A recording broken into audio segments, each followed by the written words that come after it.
Hi everyone, myself Narayan sir from Saraswat International Academy Vapi. So dear student, जैसा कि last lecture means part 6 में आपको हमने कुछ numerical and plus now first order reaction का integrated form हमने derive किया फॉर गैस फेज. उसके एग्जाम्पल न्यूमेरिकल आज हम इस लेक्चर में कंप्लीट करेंगे एंड प्लस हमने एक पॉइंट और जो हमारा जिस पर डिस्कशन चला था हमने एक्सप्लेन किया था वो सूडो फर्स्ट ऑर्डर रिएक्शन. तो इन दोनों हेडिंग जो हमने ऑलरेडी एक्सप्लेन कर चुके हैं पार्ट 6 में उनके न्यूमेरिकल्स आज पार्ट 7 में हम लोग सॉल्व करेंगे. क्लियर? तो पहले पॉइंट पे जाते हैं pseudo first order reaction. Once again मैं आपको रिमाइंड करा दूं कि सूडो फर्स्ट ऑर्डर रिएक्शन है क्या. ऑलरेडी मैंने आपको बताया मॉलिक्युलरिटी ऑफ रिएक्शन में कि जब भी कोई सेकेंड ऑर्डर रिएक्शन या थर्ड ऑर्डर रिएक्शन होता है तो उसकी मॉलिक्युलरिटी ऑलवेज 2 and 3 होती है.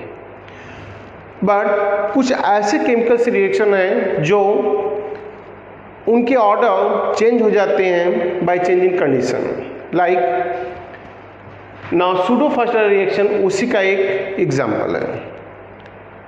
सूडो फर्स्ट ऑर्डर रिएक्शन का मीनिंग क्या होता है ऑलरेडी मैंने एक्सप्लेन किया. वंस अगेन मैं डिफाइन कर दूं, इन शॉर्ट आपको पॉइंट बता दूं कि any kind of chemical reaction that having molecularity 2 but order 1 is called pseudo first order reaction. क्योंकि बाई एक्सपेरिमेंट केमिस्ट साइंटिस्ट ने प्रूव करके बताया है हर बायोमॉलिक्यूलर रिएक्शन हर सेकेंड ऑर्डर रिएक्शन की मॉलिक्युलरिटी 2 होनी चाहिए, मतलब बायोमॉलिक्यूलर रिएक्शन का ऑर्डर 2 होना चाहिए. बट यहाँ पर मॉलिक्युलरिटी 2 होते हुए भी ऑर्डर क्या है 1 है. इस रीजन से इसे वर्ड देते हैं हम क्या सूडो फर्स्ट ऑर्डर रिएक्शन.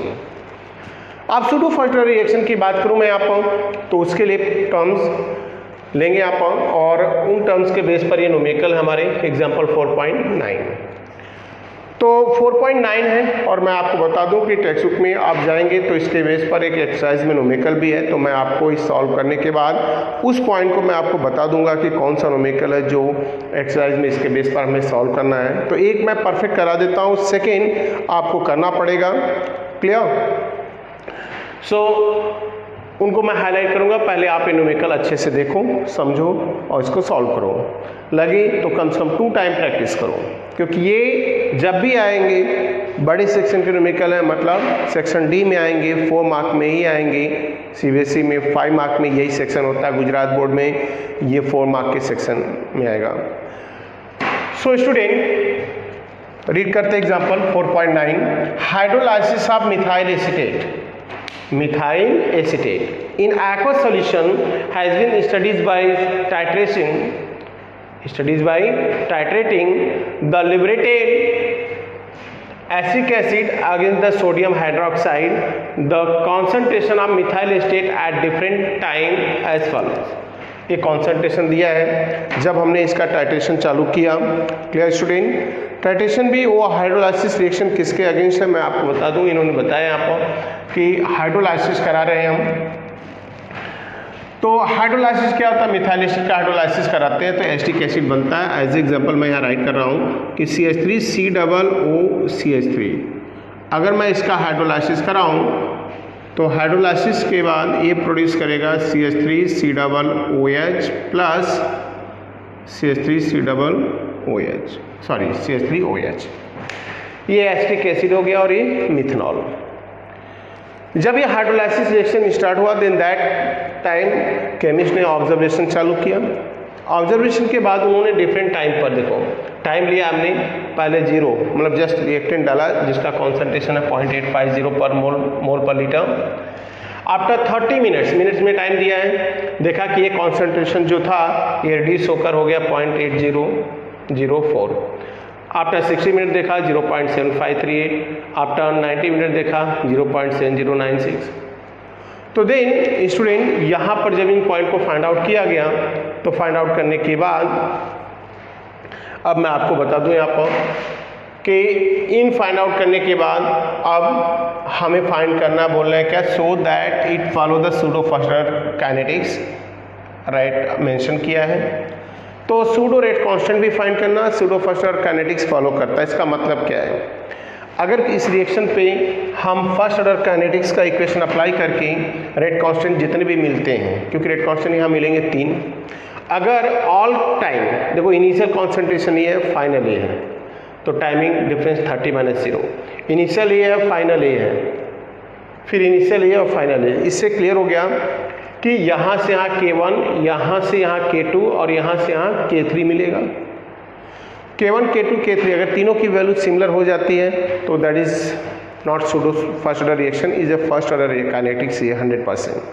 अगर तीनों का डिफरेंट आ गया तो सूडो फर्स्ट ऑर्डर काइनेटिक्स है। फिर हम उसका मीन निकालते हैं और मीन निकाल के K डैश की वैल्यू फाइंड आउट करते हैं। तो K डैश की वैल्यू फाइंड करना है तो हम आपको बता दें कि 1 by 1 इसको करेंगे और देखते हैं क्या क्या पॉइंट्स हैं इस पर, कैसे करना हमें। सो स्टूडेंट स्टार्ट करते हैं। पहला टर्म्स होगा K1 का, तो पहले लिखेंगे फॉर K1 के लिए इनिशियल कॉन्सेंट्रेशन जो है वो 0.8500 और टाइम है यहाँ पर T1 जो है 0 और इसको हमने लिया R1। This one is R1 ले लिया, इसको R2 ले लिया, इसको R3 ले लिया, इसको R4। With the pass of time concentration of reactant decreases. पता चल गया आपको R1 greater than R2, R3, R4 है। और ये टाइम मैं मेंशन कर दूँ, T1 है, ये T2 टाइम पर है, ये T3 टाइम पर है और ये T4 टाइम पर मैं कन्वर्ट कर दिया। एंड देन जब टाइम T2 30 मिनट होता है student, then that time concentration reduce होकर R2 है जो वैल्यू है 0.8004। सो स्टूडेंट अब यहाँ पर क्या करेंगे, हम फर्स्ट ऑर्डर काइनेटिक्स यूटिलाइज करेंगे। तो according to first order kinetics, according to first order kinetics की बात मैं करूँ यहाँ पर, तो K1 is equal to 2.303 upon T2 minus T1 log initial concentration at T1 time and final concentration at T2 time. So value put कर देंगे, K1 is equal to 2.303 upon 30 minus 0 clear log initial concentration is 0.8500 divided by 0.8004। अब यहाँ से value अगर मैं बात करूँ student, तो या तो इसको डिवाइड करके फाइंड आउट करूँ या दोनों का लॉग टेबल ले। तो लॉग की बात करूँ यहाँ पर तो हम डिवाइड करके भी फाइंड आउट कर सकते हैं और ऐसे भी। सो डिवीजन से और बोथ काइंड से फाइंड आउट कर सकते हैं। सो दो पॉइंट्स आते हैं स्टूडेंट। अब एक तो या तो इसको हम log this minus log this कर सकते हैं, या by the way second rules हम फाइंड आउट कर सकते हैं आप जिस टेक्निक से इसको डिवाइड करते हैं। तो K1 is equal to 2.303 upon 30 log. जब इसको आप डिवाइड करोगे तो डिवीज़न पे आपको मैं बता दूं यहाँ पर कि जो वैल्यू अप्रॉक्स मिलने वाली है हमें स्टूडेंट वो है 1.069। अब क्या करेंगे, हम इसका लॉग फाइंड कर लेंगे। लॉग फाइंड की बात करें तो K1 is equal to 2.303 upon 30 log. अब लॉग कितना है 1.069, डेसिमल्स पहले 1 डिजिट है तो हम इसको राइट करेंगे क्या, इनटू 0 पॉइंट। तो 0 पॉइंट के बाद स्टूडेंट अब मैं लॉग टेबल आपको दिखा रहा हूँ। तो अब हम लॉग किसका लेंगे 1.069, डेसिमल से बिफोर 1 डिजिट है, दैट्स क्लियर 0 पॉइंट हो गया। अब हम 10 का 6 देखेंगे और मे बी 9 का हम मीन डिफरेंस लेकर ऐड कर सकते हैं। तो 10 के जैसा मैं देख रहा हूँ यहाँ पर लॉग टेबल मेरे हैंड में है। 10 का जब हम देखेंगे 6 तो यहाँ पर मेरे पास दिख रहा है 0.0253, तो ये हो गया 0.253। और अगर मीन डिफरेंस मैं यहाँ पर राइट कर लूँ तो 9th पॉइंट पर, तो इसी के लाइन में 37 ऐड हो जाता है। तो 37 ऐड हो जाता है तो मैं यहाँ राइट कर सकता हूँ, और नहीं राइट कर रहे हैं तो भी चलेगा, प्लस 37 हम राइट कर भी कर सकते हैं और नहीं करेंगे तो भी चलेगा। तो इस पर हम वैल्यू अगर निकालते हैं तो K1 इज इक्वल टू 2.303 आप राइट कर सकते हो। 37 मीन डिफरेंस ऐड कर दिया, क्लियर। तो 2.303 इंटू अब इसको ऐड कर देंगे 73 तो हो गया 53819, तो ये हो गया into 0.0 clear 29 and divided by 30।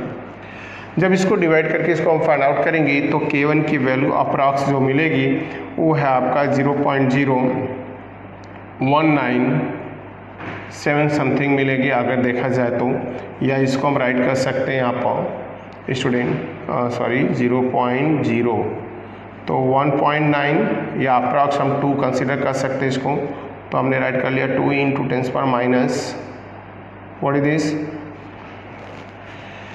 ये पॉइंट्स जो हमारा यहाँ पर मिलेगा अप्रॉक्स चेक कर लेते हैं once again, then after write करेंगे, क्लियर, इंटू 10⁻³ अब K2 निकालेंगे स्टूडेंट। K2 की बात करूँ मैं तो K2 क्या होगा 2.303 upon T3 minus T1 log initial concentration upon final concentration. So ये K2 के लिए हमारा फार्मूला हो गया। अब K2 फाइंड करेंगे हम। K2 क्या आएगा स्टूडेंट, अब वैल्यू राइट कर लेते हैं। K2 is equal to 2.303 upon 60 minus 0 log initial concentration 0.8500, वही कांस्टेंट रहेगा, सबके लिए कॉमन है। फाइनल चेंज हुआ 0.7538। अब क्या करेंगे, इसको डिवाइड कर लेंगे तो K2 is equal to 2.303 upon 60 log. अगर मैं इस पॉइंट को डिवाइड करूं तो डिवीज़न के बाद हमें अप्रॉक्स वैल्यू जो हमने फाइंड आउट किया है, क्लियर, वो है 1.127। तो 1.127 अभी हमारा निकल गया। अब इसका हम लॉग टेबल देखेंगे। लॉग की वैल्यू बात करें तो K2 is equal to 2.303 upon 60, अब लॉग देखो इनटू डेसिमल्स वाले 1 डिजिट 0, 11 का 2 देखेंगे, 7 का मेन डिफरेंस। सो 11 की बात करें तो हम 2 देखेंगे 0 1 2, क्या वैल्यू रखा है 0.492 student, and plus mean difference की बात करें आप तो 7 है, 7 का सेकेंड लाइन में आपका मीन डिफरेंस है 26। तो फाइनली हमें वैल्यू क्या मिल जाएगी, इनटू करें 0.0628 हो गया स्टूडेंट, और 9 2 11 हो गया, एंड 415 राइट, ये वैल्यू होगी। अब इसका इसमें इंटू कर देंगे, इंटू करके निकालेंगे K2 is equal to 2.303 into 0.0518 divided by 60, right, divided by 60 है। तो मैं आपको बता दूं यहाँ इसका प्रोडक्ट जो निकलेगा K2 डिवीज़न के बाद अप्रॉक्स निकलेगा 0.02002। तो हम इसको राइट कर देंगे क्या 2.002 इंटू 10⁻³ अब ये जो रेट कांस्टेंट निकल रहे हैं यहाँ पर वो मिनट इनवर्स में है, क्लियर। एंड K3 बात करेंगे अब हम फाइंड आउट करेंगे K3, और K3 कैसे फाइंड करेंगे। K3 के लिए एक बात करें तो इनिशियल कॉन्सेंट्रेशन स्टूडेंट ये रहेगा और फाइनल ये रहेगा। तो अब राइट करेंगे for K3 third rate constant, और हमें पता चल गया क्योंकि यहाँ पर और यहाँ की वैल्यू अप्रॉक्स सेम जा रही है। नेक्स्ट है तो K3 is equal to 2.303 upon T4 minus T1 log initial concentration R1 upon R4। अब इन वैल्यू को हम यहाँ पर पुट करेंगे इस इक्वेशन में, जो भी डेटा है हमारे पास स्टूडेंट, और उसके बाद हम इनको प्रोडक्ट निकालेंगे। क्या होगा K3 is equal to 2.303 upon 90 minus 0 log initial 0.850 divided by 0 value देखें स्टूडेंट, ये रहा आपका टेबल में 0.7096। अब सेम केस वही है K3 2.303 अपॉन 90 लॉग, अब डिवाइड कर देंगे R1 को R4 से, तो वैल्यू हमें जो मिलने वाली है आप वो है लॉग 1.197। सो स्टूडेंट अब क्या करेंगे, log 1.197 की वैल्यू फाइंड आउट करेंगे एंड देन इनटू करके हम डिवाइड करके K3 फाइंड करेंगे। तो अब 1.19 डेसिमल से बिफोर 1 डिजिट है तो हम राइट करेंगे 2.303 अपॉन 90 इंटू 0.11 का 9 देखेंगे हम बात करेंगे 11 का 9 तो 0 1 2 3 4 5 9 वैल्यू जो मेंशन किया है स्टूडेंट 0.755 और प्लस मीन डिफरेंस हम बात करेंगे। अगर इसमें देखूं मैं तो 7 का इस लाइन में 11 के तो 7 का मीन डिफरेंस वंस अगेन 26 है तो हम 26 इसको राइट कर लेंगे। अब वैल्यू होगी 2.303 अपॉन 90 इंटू 0.0 ना 6 5 11 हो गया बेटा एंड 5 2 7 1 8 एंड हियर 0.781 ओके। अब इसका प्रोडक्ट निकालेंगे, डिवाइड करेंगे, डिवीजन के बाद हमें जो वैल्यू मिलेगी वो 0.002005 अप्रॉक्स एंड देन इसको राइट कर सकते हैं 2.005 into 10⁻³ that is taken in minute inverse. So that is the value of K1 K2 K3। But according to concept अगर हम जाएँ स्टूडेंट तो हमें क्या फाइंड आउट करना है, पहला फाइंड आउट करना है हमें कि now so that the follow the word is pseudo fast order kinetics. Pseudo fast order kinetics का मीनिंग मैंने ऑलरेडी बताया। अगर हम एक ही पार्टिकुलर रिएक्शन को जो हमने डिफरेंट टाइम पर हमने फाइंड आउट किया कॉन्सेंट्रेशन टाइम, उसको लेकर हम नंबर ऑफ रेट कांस्टेंट निकालें लाइक K1 K2 जैसा मैंने बताया, ये इनिशियल सबके लिए रहेगा, ये इनके लिए फाइनल कॉन्सेंट्रेशन। तो K1 यहाँ से यहाँ हुआ, K2 R1 से R3, K3 R1 से R4 और 3 टाइम जो रेट कांस्टेंट हमने निकाला K1 K2 K3 अगर ऑब्जर्व करें तो ये तीनों वैल्यू तीनों सिमिलर नहीं है, जो बता रहे हैं कहीं कहीं ये pseudo fast order rate constant equation है, क्योंकि यहाँ से देखें तो अप्रॉक्सिम है बट यहाँ पर थोड़ा चेंज आया है आपका। तो अब हम इसका निकालेंगे क्या, सूडो रेट कांस्टेंट। सो सूडो रेट कांस्टेंट की बात करें स्टूडेंट तो मैं आपको फाइंड करके दिखा देता हूँ आपको कि pseudo fast order rate constant है क्या, कैसे हमें फाइंड आउट करना है। सो केयर करेंगे। फर्स्ट ऑफ ऑल हम फाइंड आउट करेंगे यहाँ पर K डैश की वैल्यू बात करें यहाँ पर K डैश का मीनिंग क्या होता है और इस पॉइंट को, तो K dash is equal to H2O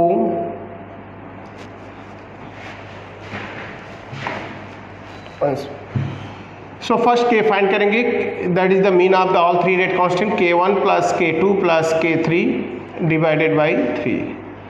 so then value of K1 क्या है यहाँ पर, अगर हम बात करें स्टूडेंट तो K1 की वैल्यू हमारे पास है 2.002 अप्रॉक्स, मैंने यहाँ मेंशन नहीं किया तभी चलेगा आपका। तो ये वैल्यू आपका आ गई इंटू 10 पावर व्हाट इज, इसको हम राइट कर दे रहे हैं 2.002 approx and then 10⁻³ plus 2.00 right, ये भी अप्रॉक्स आपका यही आएगा 2 into 10⁻³ plus 2.005 into 10⁻³ divided by 3। 10 approx value हमारी जो यहाँ पर रेट कांस्टेंट की मिल रही है क्लियर, वो है 2.00, जो वैल्यू अप्रॉक्स मिलेगी यहाँ पर वो है अप्रॉक्स 2 के आसपास 3 है into 10⁻³ that is the K। So then formula क्या होगा हमारा यहाँ पर, अगर बात करें सूडो रेट कांस्टेंट की तो हमारा फॉर्मूला होता है K rate is equal to K dash into H2O। Clear, K dash ही हमारा सूडो रेट कांस्टेंट है तो K dash is equal to क्या होगा K by concentration of the water and K की value 2.003 into 10⁻³ divided by 55.55। 55.55 student that is the value of standard concentration of water mole per litre right. And then इस value को अगर हम divide करते हैं यहाँ पर तो हमें वैल्यू मिलेगी 0.0036 क्लियर इंटू 10⁻³ या इसको राइट कर सकते हैं 3.6 इंटू 10⁻5 क्लियर मिनट इनवर्स। तो ये जो वैल्यू मिली ये आपका K डैश की वैल्यू है that is called pseudo rate constant. Clear, so ये आपका एग्जांपल हो गया और मैं आपको बात करूं कि इसके बेस पर हमें न्यूमेरिकल्स भी फाइंड आउट करने हैं, सॉल्व करने हैं। तो मैं इसके बेस पर कौन सा न्यूमेरिकल एक्सरसाइज का जो हमें सॉल्व करना है उसको भी मैं एक्सप्लेन करता हूं अभी, और उसके बेस पर आप देखकर इसको 2 टाइम प्रैक्टिस करें और इसके बेस पर जितने न्यूमेरिकल हैं आपको मैं हिंट्स दे रहा हूँ उसको आपको करना है। सो स्टूडेंट बात करते हैं अब नेक्स्ट न्यूमेरिकल की तरफ। और नेक्स्ट न्यूमेरिकल है हमारा क्या, फर्स्ट ऑर्डर काइनेटिक्स के बेस पर। हमने सूडो फर्स्ट ऑर्डर काइनेटिक्स के बेस पर दो न्यूमेरिकल के बारे में बात की थी, बट एक एग्जांपल किया है, सेकंड एक्सरसाइज है जो मैंने अभी जस्ट एग्जांपल कंप्लीट किया बेटा, वो उसकी बात करें तो आप क्या करेंगे, उस न्यूमेरिकल को एटलीस्ट टू टाइम आप क्या करेंगे, प्रैक्टिस करके फिर ये मैं जो राउंड कर रहा हूँ यहाँ पर एक्सरसाइज का 4.8, एक्सरसाइज का 4.8 आप सेम उसी तरीके से सॉल्व करेंगे। ओके, तो ये न्यूमेरिकल आपके लिए होमवर्क हो गए। एंड देन आफ्टर अब बात करेंगे एक्सरसाइज का क्या, 4.17। अगर हम बात करें एक्सरसाइज के 4.17 की, तो काफ़ी इंपॉर्टेंट न्यूमेरिकल है, स्टूडेंट केयर करना, जब भी आएगा 4 मार्क में ही आएगा। तो ये आज की लेक्चर कर सकते हो कि पार्ट 7 जो चैप्टर 4 का है वो बहुत ही मायने रखता है, इज़ वेरी वेरी इंपॉर्टेंट, क्योंकि ये फिक्स है, इस लेसन से एक न्यूमेरिकल 4 मार्क का आता ही है, और उस 4 मार्क के न्यूमेरिकल के लिए मैं इसी को प्रायोरिटी दूंगा। तो जो एक्सपेक्टेड न्यूमेरिकल है बोर्ड में, तो रीड करते हैं और परफेक्ट तरीके से आप क्या करना, इसको सॉल्व करना। And during nuclear explosion, one of the product is strontium 90 with the half-life 28.1 year. If 1 microgram of strontium 90 was absorbed in the bones of the newborn baby instead of calcium, so how much it remains after 10 years and after 60 years? तो हमें क्या बताना है, मैं एकदम simple तरीके से इस पॉइंट को आपको बताने जा रहा हूँ, केयर करना स्टूडेंट। फर्स्ट पॉइंट तो ये है कि इसका जब हम सॉल्यूशन फाइंड आउट करने जाएंगे तो पहले तो हम टी हाफ का केयर करेंगे। टी हाफ इसका दिया है 28.1 ईयर, 28.1 ईयर दिया है यहाँ पर, और आपसे पूछा क्या जा रहा है कि ये जो स्ट्रॉन्शियम 90 है इसका एक्सप्लोजन होता है। एक्सप्लोजन होता है तो दैट्स क्लियर कि ये रेडियो एक्टिव है, तो इसका 1 माइक्रोग्राम मतलब 1 माइक्रोग्राम उस चाइल्ड के बॉडी में एंटर कर जाता है, बोन्स में, और उसका जैसा पता हमें कि रेडियो एक्टिव है तो कंटिन्यूस डिसइंटीग्रेशन होगा। ऐसा पूछा जा रहा है कि जब इस चाइल्ड का एज 10 ईयर होगा तो 1 माइक्रोग्राम का कितना अमाउंट स्ट्रॉन्शियम 90 का रेस्ट होगा in the bones of the baby. And then second thing है कि जब वो कितना होगा, 60 ईयर का होगा, तो दिन क्या अमाउंट बचेगा। मिला जुला के बात करें स्टूडेंट तो आरटी आपको पूछ रहा है, मतलब रेस्ट क्वांटिटी। तो इसके लिए हमें पहले रेट कांस्टेंट चाहिए, और मैंने पहले ही बता दिया है कि all kind of radiation, nuclear explosion, radioactive decay is the part of the first order kinetics. वो फर्स्ट ऑर्डर रिएक्शन होते हैं। ऐसे केस में पहले हम के फाइंड करेंगे। के के लिए फार्मूला है 0.693 बाई टी हाफ लाइफ, और द के इज इक्वल टू 0.693 बाई जो यहाँ पर वैल्यू है 28.1 ईयर। आप ईयर में इसको रखेंगे एंड डिवीजन के बाद आपको वैल्यू मिलेगी 0.0247। अब इस वैल्यू को राइट कर सकते हैं क्या, ये आपका निकल गया पॉइंट्स किस में निकला, ईयर इनवर्स में। तो 0.24 हो गया, ये इसकी वैल्यू हो गई। अब देन नेक्स्ट पॉइंट की तरफ चलेंगे एंड सो नेक्स्ट पॉइंट हमारा होगा, पहला हम फाइंड करेंगे सैंपल ऑफ व्हाट इज या amount of strontium 90 in the body of the child when child is कितना हो जाता है, 10 ईयर। तो पहला पॉइंट राइट करूंगा मैं फॉर 10 ईयर। एक का आंसर फाइंड कर ले तो दूसरा सिर्फ टाइम पीरियड ही हमें चेंज करना है, 10 ईयर की जगह हम क्या लेंगे, 60 ईयर। तो 10 ईयर की राइट कर रहा हूँ मैं। Now T10 is equal to 2.303 upon K log initial concentration upon final concentration। T10 के लिए बात करूं मैं तो 10 ईयर हो गया ये टाइम, 2.303 अपॉन के का वैल्यू है 0.0247 log इनिशियल कॉन्सेंट्रेशन है, मैं आपको बता दूं 1 माइक्रोग्राम या 10⁻⁶ ग्राम हो जाएगा। तो ये 10⁻⁶ ग्राम हमने राइट कर दिया डिवाइडेड बाई RT। अब हम क्या करेंगे, इसका क्रॉस मल्टीप्लाई कर लें तो ये वैल्यू हो जाएगी what is this 10 into 0.0247 divided by 2.303 equal to, यहाँ राइट करेंगे log 10⁻⁶ by log RT, that's all. इसका प्रोडक्ट निकाल लेंगे इस वैल्यू का। अगर हम इसका प्रोडक्ट निकालें तो 10 तो ये हो गया 0.247 डिवाइडेड बाई दिस। तो अगले पॉइंट पे आता हूँ मैं, और इस प्रोडक्ट की बात करूँ मैं तो डिवीज़न के बाद आपका वैल्यू हो जाएगा 0.247 divided by 2.303 equal to log, यहाँ पर राइट करेंगे 10⁻⁶ minus log RT, that is the final quantity. यही हमें फाइंड आउट करना है आफ्टर 10 ईयर। इसका डिवीज़न मतलब हम फाइंड कर लेंगे वैल्यू, और होगा 0.1072, clear, -6 log 10 minus log RT student, इसको इवैल्यूएट कर देते हैं।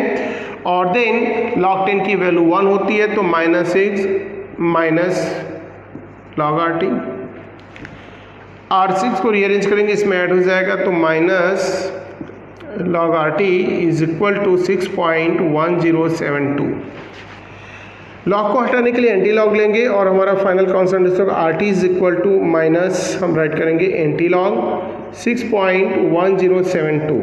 एज वी नो दैट इसके एंटी लॉग का रूल्स क्या है बेटा, अगर हम इसको केयर करें तो 1 माइनस 6.1072। अगर एंटी लॉग लेना है हमारी वैल्यू माइनस में हो तो ओवरऑल वैल्यू को पहले 1 से माइनस करते हैं, माइनस करेंगे तो ये हो जाएगा 7 बार, राइट 1072, एंड देन 7 बार से इनिशियल वैल्यू को प्लस साइन के साथ माइनस करेंगे 6.1072, क्लियर। अब इसको हम माइनस कर देंगे, और माइनस करने के बाद हमें जो वैल्यू मिलेगी वो एग्जैक्ट वैल्यू मिलेगा 8928। और अब जो वैल्यू मिली है इसका एंटी लॉग लेंगे, तो मैं एंटी लॉग टेबल उठाता हूँ यहाँ पर और उसको देखते हैं कि 0.8928 का एंटी लॉग वैल्यू क्या है।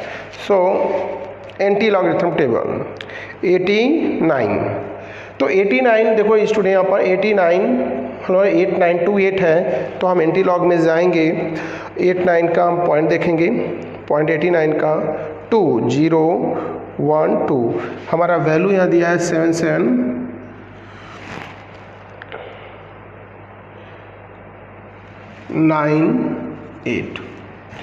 तो जो वैल्यू हमारे पास है 8928, तो 0.89 का 2 देखेंगे, 8 का मीन डिफरेंस भी देख सकते हैं।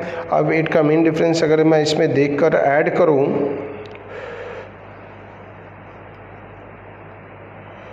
तो अप्रॉक्स 14 आ रहा है यहाँ पर, तो मैं बात करूँगा इसको प्लस 14, तो 8 4 12 हो गया student, and 9 1 10 1 11 and 7 8 and 1 digit decimal हमने लगा दिया यहाँ पर लेफ्ट हैंड साइड 1 2 3, एंड ये वैल्यू हो गया हमारा ग्राम में।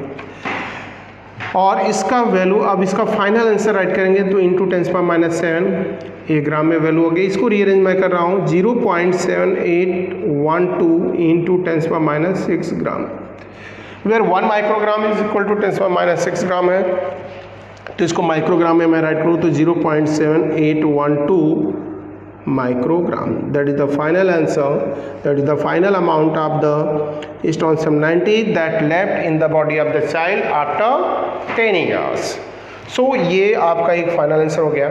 अब हम सेकेंड आंसर को सर्च करेंगे जो हमें फाइंड आउट करना है कब स्टूडेंट, आफ्टर 60 ईयर।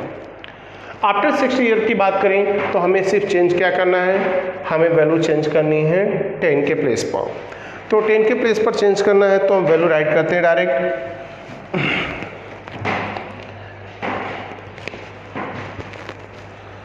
अब इस वैल्यू को फाइंड आउट करेंगे for 60 year.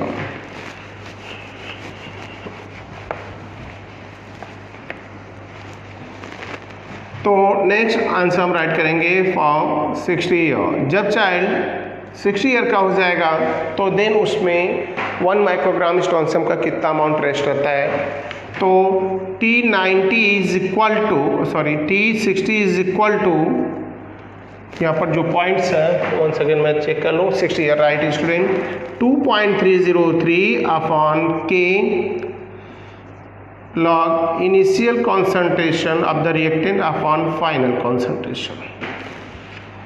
So then 60 is equal to 2.303 upon यहाँ पर वैल्यू होगी 0.0247 log इनिशियल 10⁻⁻6 ग्राम, फाइनल हमें फाइंड आउट करना है।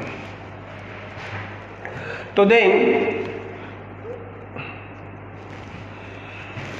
60 into 0.0247 divided by 2.303 equal to log 10⁻⁻6 minus log RT। अब इसका हम प्रोडक्ट फाइंड आउट कर लेंगे। अगर मैं इसके प्रोडक्ट की बात करूं तो इंटू करके डिवाइड करेंगे तो अब वैल्यू हमें जो मिलने वाली 0.6435 equal to -6 log 10 minus log RT। log 10 की वैल्यू 1 हो गई, ये इंटू करेंगे, ये रीअरेंज करेंगे तो यहाँ ऐड हो जाएगा 6.6435 is equal to minus log RT। तो RT इज इक्वल टू माइनस 6.6435। ओवरऑल वैल्यू को अगर देखा जाए तो इसका हमें एंटी लॉग लेना है और माइनस में है तो अब भी करना क्या होगा, ओवरऑल वैल्यू को 1 से माइनस करेंगे, माइनस 6.6435 मीन्स 7 बार 6435 और 7 माइनस 6.6435 0.3565 ये वैल्यू आपका आ जाएगा। एंड देन इसका एंटी लॉग लेंगे और जब इसका एंटी लॉग फाइंड करेंगे तो RT इज इक्वल टू जो वैल्यू हमें मिलेगी, अब एंटी लॉग टेबल में हम इस वैल्यू को सर्च करेंगे। क्या देखना आपने, 0.35 का 6 तो 0.35 का 6 0 1 2 3 4 5 6 यहाँ वैल्यू है स्टूडेंट 2270। अगर हम 5 का मेन डिफरेंस भी देख लेते हैं यहाँ पर 35 के 6 का, तो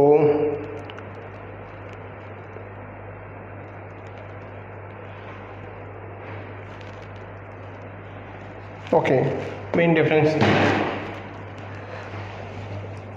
तो नेक्स्ट पॉइंट पे आते हैं। हमारा वैल्यू है यहाँ पर, जो वैल्यू हमें मिला यहाँ पर 35 का 6 हमने देखा, 5 का मेन डिफरेंस देखेंगे तो आपका 4 आ रहा है, तो 2.247 है हमारा वैल्यू यहाँ पर। एंड इनटू अगर इसको देखा जाए तो 10⁻⁷ ग्राम, मतलब 1 से माइनस करने के बाद जो 7 बार आता है वो फाइनल आंसर का एंटी लॉग देखने के बाद पावर लग जाता है। या इसको राइट कर सकता हूँ मैं 0.2274 इंटू 10⁻⁶ ग्राम एंड देन इस ग्राम को माइक्रोग्राम में कन्वर्ट करेंगे 0.2274 microgram. So that is the amount of the strontium 90 that left after 60 year and that is the amount that left after 10 year. So student ये दो न्यूमेरिकल एंड इसके base पर जितने भी पॉइंट्स थे मैंने आपको बता दिया। एक एग्जांपल आपको मतलब एक्सरसाइज का सॉल्व करना है जो मैंने पिछले एग्जांपल किए थे सूडो फर्स्ट ऑर्डर रिएक्शन के बेस पर। सो आज के वीडियो में बस यही इतना ही स्टूडेंट। नेक्स्ट लेक्चर में हम रिमेनिंग न्यूमेरिकल को सॉल्व करेंगे। Clear? Okay, thank you student.